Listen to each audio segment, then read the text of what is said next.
Hello students, আজকে আমি চলে এসেছি আরেকটি নতুন ভিডিও নিয়ে।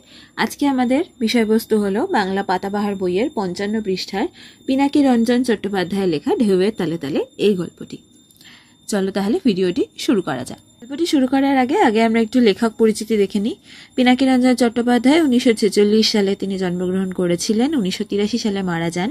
তিনি ছিলেন প্রখ্যাত সাঁতারু, দুঃসাহসিক নৌ অভিযাত্রী, কলকাতা বিজ্ঞান কলেজের ফিজিওলজির অধ্যাপক, এক্সপ্লোরার্স ক্লাব এর সক্রিয় সদস্য, নিপুণ ক্রীড়াবিদ। পরপর 2 বছর তিনি কলকাতা বিশ্ববিদ্যালয়ের ব্লু হন। ঢেউয়ের তালে তালে পাঠ্যাংশটি তার আন্দামান অভিযান এই বই থেকে নেওয়া। তাহলে আমাদের এই পাঠ্যাংশটি ওনার আন্দামান অভিযান বই থেকে নেওয়া। তাহলে চলো গল্পটি পড়ে নেওয়া যাক। জল কেটে এগিয়ে চলছে আংড়ে। এখানে আংড়ে একটি ছোট্ট নৌকো, ডিঙি নৌকো, যে জল কেটে এগিয়ে চলছে।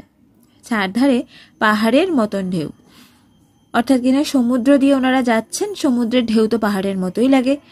ডিউক বলল, আমরা আস্তে আস্তে ভারত মহাসাগরের দিকে এগিয়ে চলেছি। সাগর ছেড়ে তারা এখন মহাসাগরের দিকে চলেছেন। আজ সকাল থেকে একটা বিরাট কচ্ছপ চলেছে আমাদের পেছনে পেছনে। সমুদ্রের আর একজনের সঙ্গেও বেশ ভাব জমে উঠেছিল, কিন্তু ব্যস্ত থাকায় তাকে বিশেষ সময় দিতে পারিনি আমরা। আজ দুজনের মন খারাপ, কারণ সে আর আসছে না। সে হলো আমাদের ছোট্ট পাখিটা। যেদিনের কথা, সেদিন সকাল থেকে কচ্ছপ একটা বিরাট চলছে ওনাদের পিছনে পিছনে, আর এই কদিনের মধ্যে ওনাদের একটা পাখির সাথে বন্ধুত্ব গড়ে উঠেছিল, কিন্তু সেটা আজকে আর আসেনি, তাই তাদের মন খারাপ।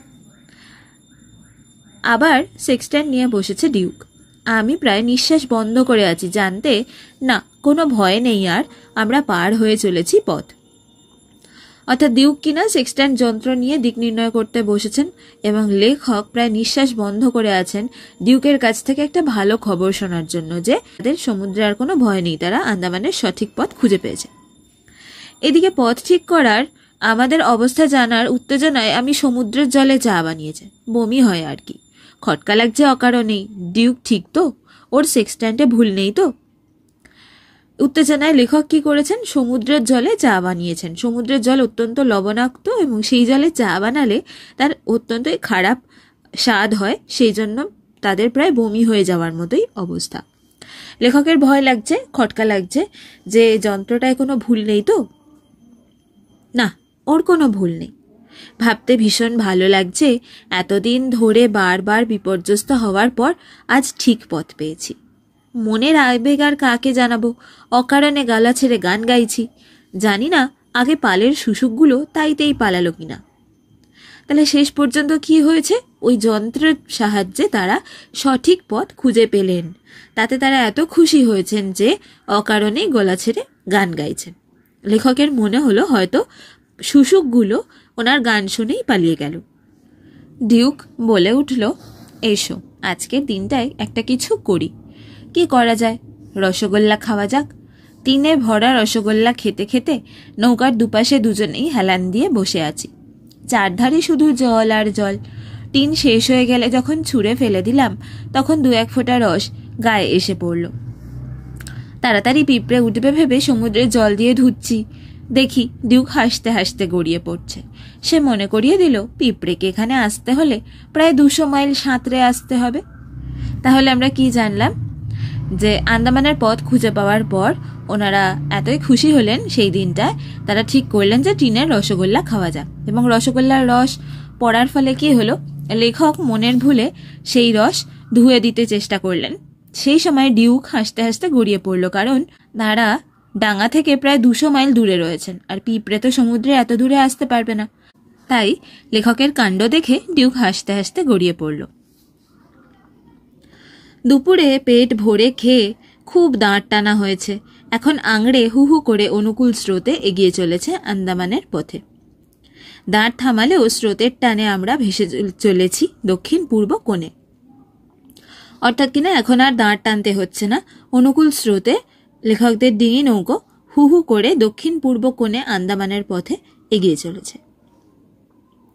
ঘুম ভেঙেই মনে পড়ল আজ আমি রান্না করব। কথাটা ভেবেই বেশ খারাপ লাগছে।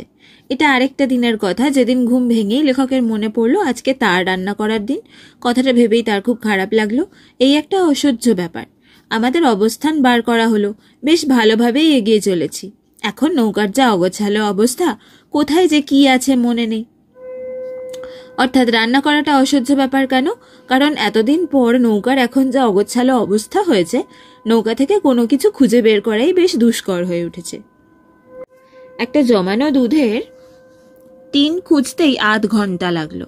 ঢেউয়ের তালে এগোনোর পথে আরেকটা কচ্ছপের সঙ্গে দেখা। ধীরে সুস্থে সাঁতরে চলেছে পিছনে পিছনে।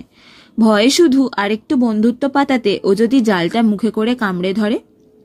অর্থাৎ দেখলাম কি, যে লেখকদের নৌকার পিছনে একটা জাল পাতা ছিল, হয়তো মাছ ধরার জন্যে। ঢেউয়ের তালে তালে এগোনোর পথে নৌকার পিছন পিছন একটা কচ্ছপের সাথে ওনাদের দেখা হলো, যে কিনা ধীরে সুস্থে সাঁতরে চলেছে। কিন্তু বন্ধুত্ব পাতাতে ওনাদের ভয় হচ্ছিল, কারণ কচ্ছপের দাঁতের খুবই জোর। জালটা কামড়ে ধরলে জালটা হয়তো কেটে যাবে। তাহলেই কেলেঙ্কারি। হাতের কাছে একটা টর্চের ব্যাটারি ছিল, তাক করে সজোরে ছুঁড়ে মারলাম। ডিউক হো হো করে হেসে উঠল, আর কচ্ছপটা আদর করলাম ভেবে এগিয়ে এসে আংড়েতে ওঠে আর কি। কচ্ছপটা তাহলে কি ভাবলো, যে লেখক তাকে হয়তো আদর করলেন বা তাকে ডাকলেন এবং বন্ধুত্ব পাতাতে চাইছেন, এইটা ভেবে কচ্ছপটা এগিয়ে এসে প্রায় আংড়ে নৌকাতে উঠে পড়বে এরকম। সত্যি আংড়ের চারধারে যেন এখন চিড়িয়াখানা হয়ে উঠেছে। নানা রঙের মাছেরাই এখানকার সবচেয়ে বড় দর্শনীয় বস্তু। তাহলে আংড়ের চারধারে কারা সব থেকে দর্শনীয় বস্তু? নানা রকম মাছেরা। সমুদ্রে নানা রঙের মাছেরা থাকে। আজকে ঠিক করা হলো ধরা হবে, অর্থাৎ কিনা মাছ ধরা হবে। দুপুরের দিকে কিন্তু আমরা বুদ্ধবনে গেছি, তখনও আমি লড়ে যাচ্ছি ধরবো বলে অন্তত একটাকে। অর্থাৎ সকাল থেকে দুপুর পর্যন্ত লেখক চেষ্টা করেও কিন্তু একটাও মাছ ধরতে পারলেন না। হঠাৎ আওয়াজ করে ডিউক ঝাঁপিয়ে পড়ে জলে। আমার মাছ ধরা বন্ধ হলো। চারিদিকে লক্ষ্য রাখতে বসলাম। তারপর আমিও স্নান করেছি, শরীরটা যেন জুড়িয়ে গেল। অর্থাৎ আজকের দিনে ডিউক এবং তার বন্ধু অর্থাৎ লেখক কি করলেন, তারা সমুদ্রের জলে নেমে স্নান করলেন। আমরা আস্তে আস্তে অসাবধানী হয়ে উঠছি। ঠিক হলো হাঙর তারাবার কালি জলের চারধারে ছড়ানো হবে। অর্থাৎ লেখকদের নৌকা এখন যে জায়গা দিয়ে যাচ্ছে সেখানে হাঙর রয়েছে। হাঙররা যাতে নৌকাকে আক্রমণ না করে, তাই হাঙর তাড়ানোর কালি তারা জলে ছাড়বেন বলে ঠিক করলেন। ছড়ানোও হলো। দুপুরের দিকে একটু ঢুলুনি এসেছে সবে। ডিউকের ধাক্কায় ঘুম ভেঙে উঠে দেখি এক সাংঘাতিক কাণ্ড। বিরাট বড় একটা মাছ আর কচ্ছপের লড়াই চলেছে তখন। তাই দুপুরের দিকে একটু ঢুলুনি যেই সবে এসেছে, খাওয়ার পরে যেই ওনারা ঘুমে তন্দ্রাচ্ছন্ন হয়েছেন, সঙ্গে সঙ্গে ডিউকের ধাক্কায় লেখকের ঘুম ভেঙে গেল। দেখলেন কি সাংঘাতিক একটা কাণ্ড হয়েছে। সমুদ্রের একটা বিরাট বড় মাছ আর একটা বিরাট কচ্ছপের লড়াই লেগে গেছে। তাড়াতাড়ি আংড়েকে দূরে সরিয়ে নিয়ে যাওয়া হলো, কারণ এদের লড়াইতে সমুদ্রে যে বিরাট বড় ঢেউ উঠবে তাতে আংড়ে ক্ষতিগ্রস্ত হতে পারে। আমাদের এই গল্পটি যেহেতু একটি খণ্ডাংশ, তাই এটি এই পর্যন্তই। আজকের ভিডিওটি তোমাদের কেমন লাগলো আমাকে কমেন্ট করে জানাও। আগামী দিন আমরা এই গল্পটির হাতে কলমে নিয়ে চলে আসব। আর ভিডিওটি যদি তোমাদের ভালো লেগে থাকে এবং আগামী দিনের ভিডিওটি যদি তোমরা দেখতে চাও, তাহলে অবশ্যই চ্যানেলটিকে তো সাবস্ক্রাইব করে দিতেই হবে, আর সাথে বেল আইকনটাও টিপে দিতে হবে, যাতে আগামী ভিডিওয়ে যখন হাতে কলমে অংশটা নিয়ে আমরা চলে আসব সেটা কিন্তু তোমাদের নোটিফিকেশন পৌঁছে যায়। তাহলে আজকে এই পর্যন্তই। সবাই ভালো থেকো। এইখানেই শেষ করছি।